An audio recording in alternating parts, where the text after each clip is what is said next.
Magandang araw! Maligayang pagdating sa ating aralin. Sa video na ito, ating susuriin ang panahon ng eksplorasyon, ang mga salik na nagbigay daan sa mga dakilang paglalayag, ang mahalagang ambag at ang paglalayag ni Ferdinand Magellan. Kaya't samahan ninyo ako sa paglalakbay na ito. Simulan na natin. Sa kasaysayan ng Europa at ng buong daigdig, isa sa pinakamahalagang yugto na nagdulot ng malaking pagbabago sa kalakalan, politika at ugnayan ng mga bansa ay ang panahon ng eksplorasyon o Age of Exploration. Nagsimula ito noong huling bahagi ng ika-15 siglo at nagpatuloy hanggang ika-17 siglo. Sa panahong ito, nagsimulang maglayag ang mga bansang Europeo, lalo na ang Portugal at Espanya, sa malalayong karagatan upang maghanap ng mga bagong rutang pangkalakalan patungong Asya, makatuklas ng mga bagong lupain at makakuha ng mahalagang likas na yaman. Ang kanilang mga paglalayag ay hindi lamang nagpalawak ng kaalaman ng Europa tungkol sa daigdig, kundi nagbukas din ng isang bagong panahon ng pandaigdigang kalakalan, kolonisasyon at pagpapalitan ng mga kultura na humubog sa takbo ng kasaysayan. Ngunit hindi ito basta na lamang nangyari. Maraming pangyayaring nagbigay daan upang magkaroon ng lakas ng loob at sapat na kakayahan ng mga Europeo na suungin ang malawak at mapanganib na karagatan. Kabilang sa mga pinakamahalagang salik, ang pagiging mapang-usisa noong panahon ng Renaissance, ang mataas na pangangailangan sa mga pampalasa at ang pag-unlad ng mga kagamitan sa paglalayag. Gayon din ang suporta na ibinigay ng monarkiya. Ang pagiging mapang-usisa noong panahon ng Renaissance. Isa sa pinakamahalagang salik na nagtulak sa panahon ng eksplorasyon ay ang panahon ng Renaissance. Ang salitang Renaissance ay nagmula sa salitang Pranses na nangangahulugang muling pagsilang. Ito ay panahon ng muling pag-usbong ng interes sa sining, panitikan, agham, filosofiya, at pag-aaral ng sinaunang kabias ng Griego at Romano. Sa panahong ito, nagbago ang pananaw ng mga tao sa Europa. Kung noong gitnang panahon ay higit na nakatuon ang lipunan sa relihiyon at tradisyon, sa panahon ng Renaissance naman ay naging mas bukas ang isipan ng mga tao sa pagtuklas ng bagong kaalaman. Hinikayat ang paggamit ng obserbasyon, pangangatwiran at pananaliksik upang higit na maunawaan ang mundo. Dahil dito, lumawak ang kanilang interes sa heograpiya at sa mga lugar na hindi pa nila nararating. Nais nilang malaman kung ano pa ang nasa kabilang panig ng karagatan, ano-anong kabiasnan ang umiiral sa ibang bahagi ng mundo, at ano-anong mga produkto ang maaaring makuha mula sa mga ito. Ang pagiging mausisa at mapanlinsik na kaisipan ng mga Europeo ang nagsilbing unang hakbang tungo sa malawakang eksplorasyon. Ang mga pampalasa. Bukod sa pagnanais na matuto at tumuklas, isa rin sa pinakamahalagang salik na nagtulak sa panahon ng eksplorasyon ay ang mataas na pangangailangan sa mga pampalasa. Sa Europa noong gitnang panahon at Renaissance, ang mga pampalasa tulad ng paminta, kanela, cloves, nutmeg at mace ay itinuturing na napakahalagang produkto. Ginagamit ang mga ito hindi lamang upang pagandahin ang lasa ng pagkain, kundi pati na rin sa pagpreserba ng karne, paggawa ng ilang gamot, pabango at sa mga ritual panrelihiyon. Karamihan sa mga pampalasang ito ay nagmumula sa India, Sri Lanka at lalo na sa Molucas, sa Timog Silangang Asya. Bago makarating sa Europa, tumaraan ang mga ito sa iba't ibang mga ngalakal at rutang pangkalakalan. Sa bawat pagdaan ng mga pampalasa sa mga tagapamagitan, lalo pang tumataas ang kanilang presyo, kaya naging napakamahal na mga ito pagdating sa Europa. Dahil dito, nagsimulang maganap ang mga bansang Europeo ng direktang rutang pandagat patungong Asya upang hindi na umasa sa maraming tagapamagitan. Naniniwala silang sa pamamagitan ng direktang kalakalan, mapapabilis ang pagkuha ng mga pampalasa, mababawasan ang gastos, at mas lalaki ang kanilang magiging kita. Ang kaunlaran sa kagamitan sa paglalayag. Hindi maisasagawa ang eksplorasyon kung hindi umunlad ang teknolohiya sa paglalayag. Sa pagsulong ng kaalaman noong panahon ng Renaissance, napahusay din ang paggawa ng mga barko at mga kagamitang ginagamit ng mga mandaragat.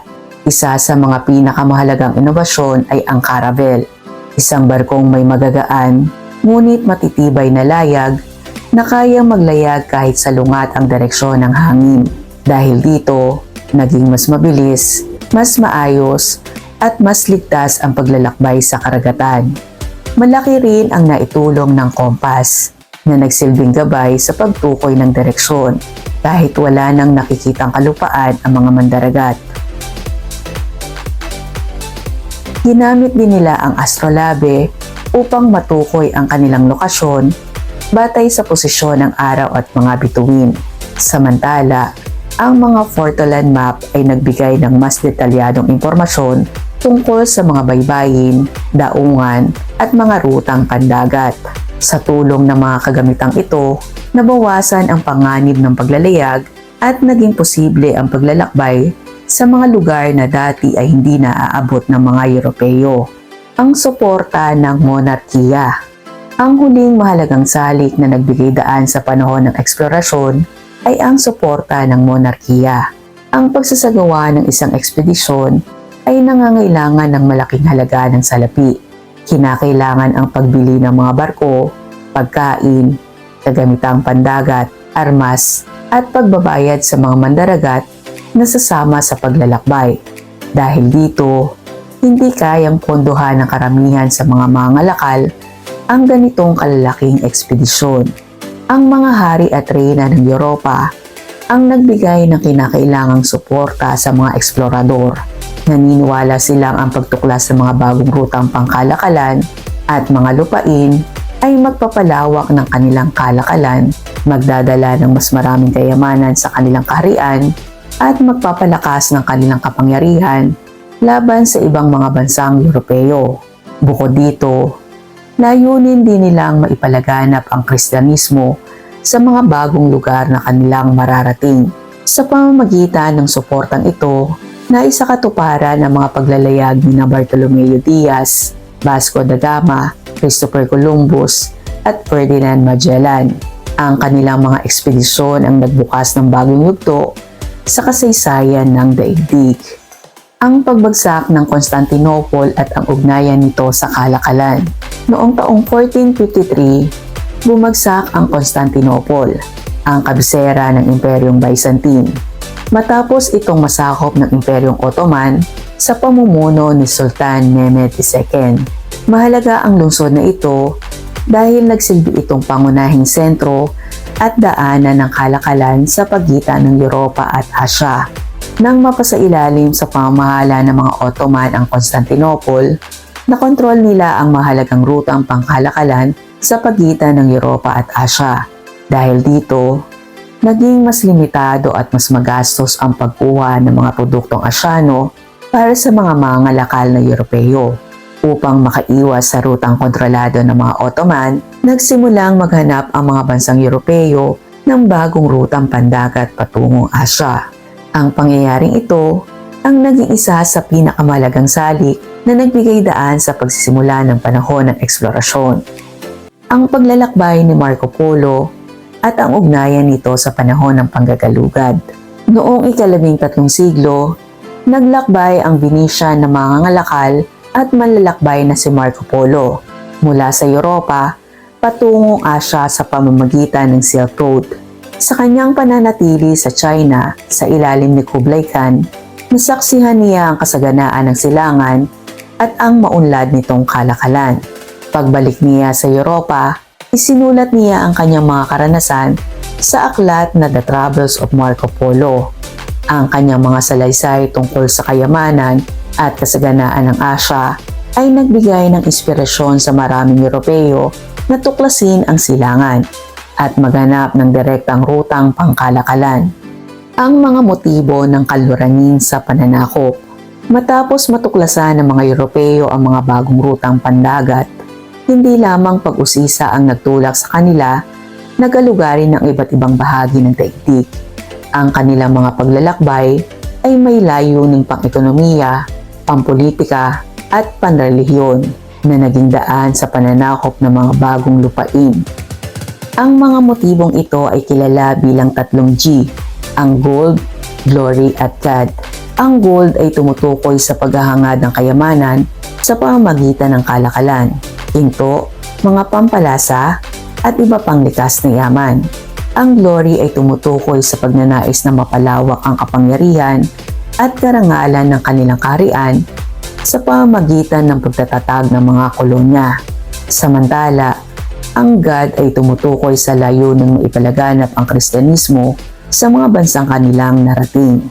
Ito ay pinaikling paglalahad ng mga pangunahing motibasyon ng Age of Exploration. Ginamit ang mga salitang ito upang madaling tandaan at maunawaan. Ngunit sa katunayan, mas malawak at masalimuot ang tunay na dahilan. Hanggang dito na lamang ang ating talakayan. Sa susunod na video ay ating tatalakayin ang tunggalian ng Portugal at Espanya. Hanggang sa muli, paalam!